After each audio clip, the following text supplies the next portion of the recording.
Midnight, Season 2, Episode 1, Familiar Strangers, by W.H. Maxwell, read by the author. Dear loyal listeners, I can't thank you enough for joining me on this thrilling journey through Season 1, and I'm excited to have you back for Season 2 of Read Before Midnight. Your support has been the driving force behind this, and I'm ready to take you down another dark road in 2023 and 2024. As a token of my infinite appreciation, I am delighted to announce that the first season is now available on Amazon. And for a limited time, it's free on Kindle until October 19th, just in time for the Halloween season and the launch of Season 2. So if you have friends who haven't embarked on this adventure yet, be sure to let them know. I also encourage you to explore my website, fictionalpage.com, where you can find more captivating works by W.H. Maxwell. That's me, the author behind the spine-tingling Read Before Midnight series. There, I also have additional stories and merchandise so that you can wear a comfy pair of socks or a nice warm hoodie to snuggle into when the monsters come tapping at your window. Also, be sure to visit me at Twitter or Reddit and sign up for the email list on my website, all at fictionalpage.com, if you haven't already, to stay on top of new releases and updates. But enough talk. Without further delay, I proudly present Season 2, Episode 1, Familiar Strangers. The world was full of things pretending to be people, eating our food, speaking our language, walking around and doing things. Buzzing. The buzzing had started on the descent.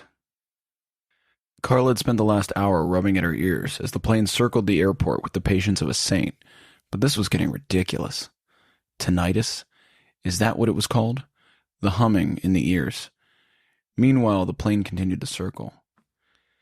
"Sorry, folks," the captain's voice called over the speakers above them. "We've got a strange weather system forming at high altitude and a very unusual pressure drop. Ground traffic is delaying our landing for a minute. This thing's high above us and moving fast.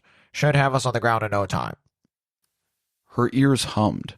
Post-pandemic travel was a joke, and between the pilot who looked barely older than her own kids and an air traffic control field she knew was shy of able bodies, she was regretting having agreed to the trip in the first place.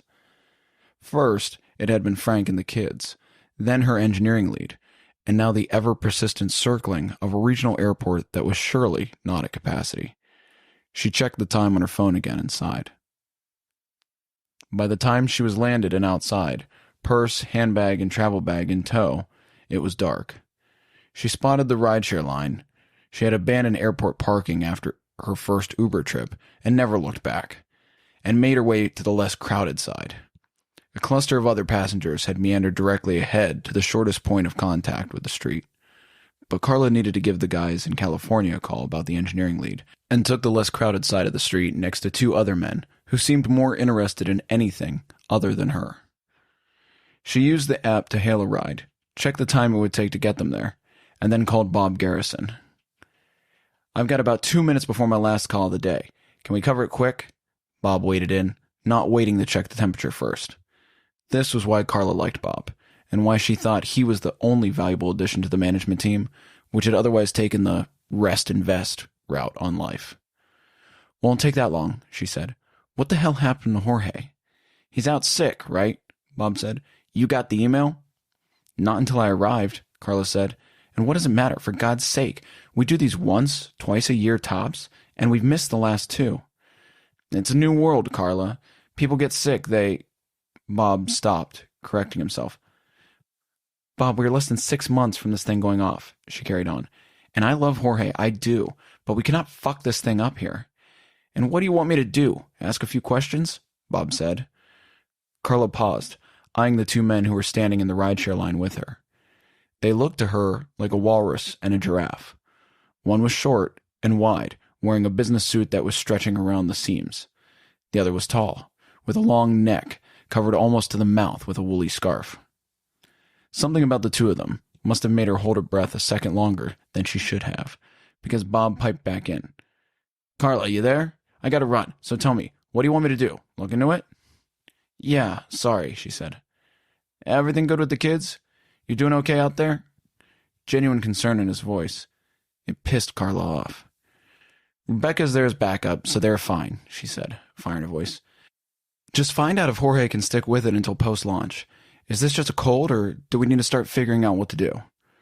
Bob agreed, and then dropped the call, dashing off virtually to some other disaster.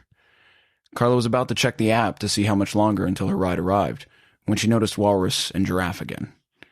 It wasn't that they were doing anything in particular, and that was the thing of it. When she watched only a few feet away, unlike the rest of the world, phones out, coffee in hand, talking, moving, pacing, smoking, these two were standing still. Not just that, they weren't doing anything at all. Just standing side by side like two little boys waiting for the school bus, almost holding hands, staring across the street and the people, but looking at nothing in particular. Then she noticed their lips trembling slightly. She almost called out to them, had the sudden urge to walk over and to touch them. She wanted to ask if they were okay. Maybe they were foreigners. The man with the scarf could maybe be European. But even though they weren't looking at her, she knew they were aware of her. They were waiting to see what she would do, and if she got closer. Their mouths moved, lower lip quivering, and beneath it she heard a little clicking sound. The buzzing in her ears started up dully, mild, vaguely there, but Karla felt the need to tug at her ears. Their lips trembled. Her phone rang out sharply as a hybrid vehicle pulled up directly in front of her. The driver, a younger man, jumped out with quick ease and asked, "Karla?" She greeted the driver and got inside while he put her bag in the trunk. "Coming home or visiting for work?" The driver asked once they were pulling away. "Returning home," Karla said, but her head was turned, and she was looking back at the two men. They were still standing there, Giraffe and Walrus. Neither had moved, or turned their head. And all the same, she could feel them watch her go. Her house, the one that Frank and her had purchased years ago when they decided they wanted kids, was a short half-hour jaunt from the airport. This gave Karla enough time to message Frank that she was on her way and that she wanted to take a bath as soon as she got back. After a few minutes, when he didn't respond, she sent a message to Rebecca. Aunt Becca, the kids would call her. Hell, Karla still did half the time. In the last year, Becca had spent more time with the kids than Karla's own mother, who was always busy with some project. The ride was shorter than Karla had expected, but the feeling of flightiness, of her chest being too light, made her oddly aware of each passing moment. It felt as if she might just float away. The driver was friendly, but hardly spoke. Rebecca messaged a few minutes later saying that the kids were excited. Frank never called back. She arrived outside the house, their house, hers and Frank's, a few long minutes later. The driver was outside of the door, opened hers and waited. Then he pulled her suitcase from the trunk. A twang of sadness strummed in her chest, hard enough to catch her breath. Something about him, a person, and this simple act of kindness caught her off guard momentarily. She thanked him and made a mental note to tip him and give 5 stars when she got inside, and proceeded a few steps from the street up the driveway. Her own car sat cold there as she passed it, and made her way to the front door. Already she could hear Rebecca calling to the kids that Mom was home, and the shuffle of commotion inside. But then she stopped. Something brown and odd and out of place caught her eye. The kind of thing that was only noticeable because it wasn't supposed to be, and some deep logic in her mind made the recognition. Karla turned her head to where the little hedge sat in front of the big front window, the one that led to the master bedroom, the one she and Frank would sleep in. Used to sleep in.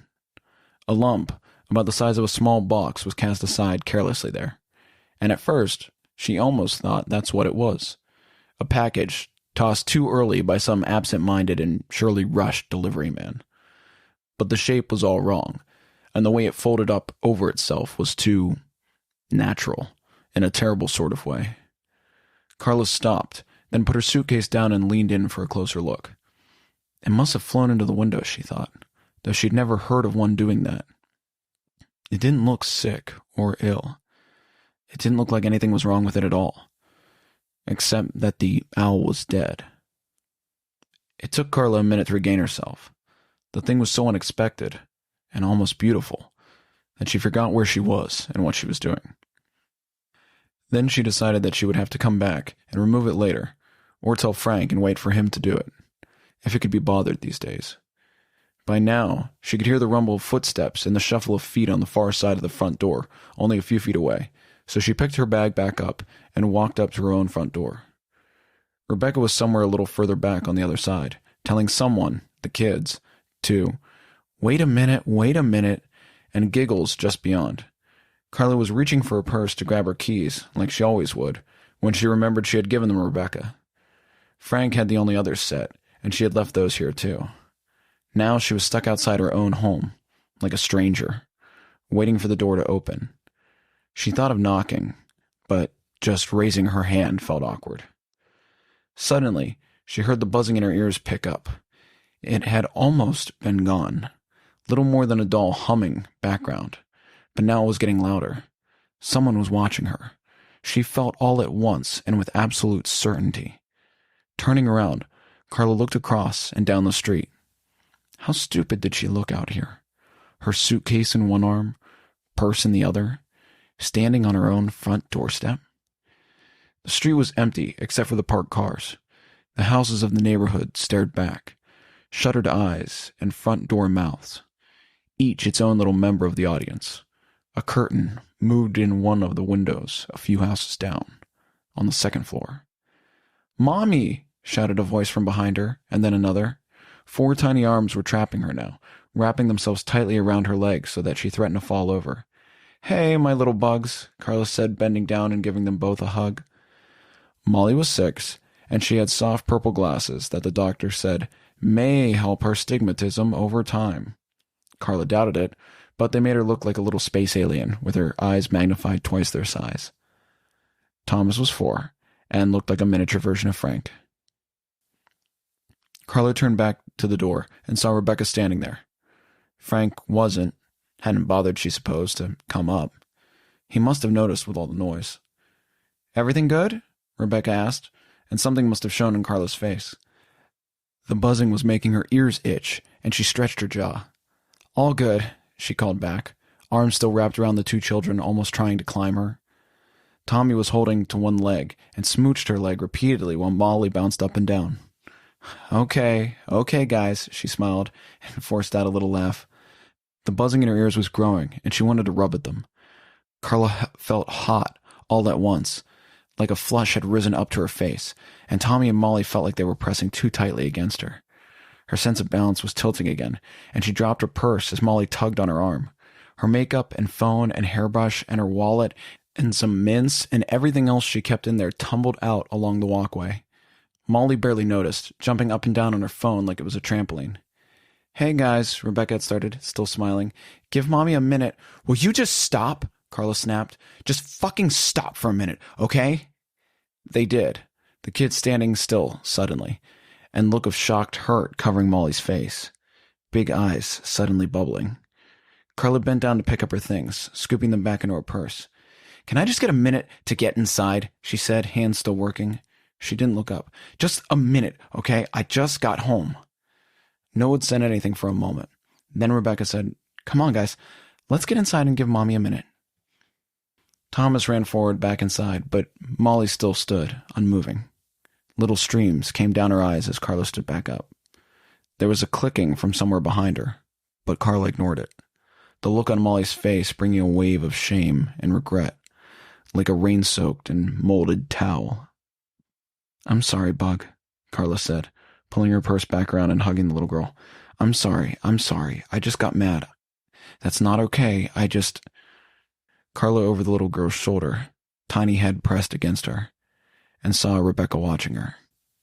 There was a definite but unspoken concern on her face that Karla knew she would have to address. "I'm sorry," she said again to the little girl. "Let's go inside. Mommy needs a timeout, okay?" "Okay," Molly said, wiping at her eyes. "I'm sorry about your purse. I was just excited to see you again."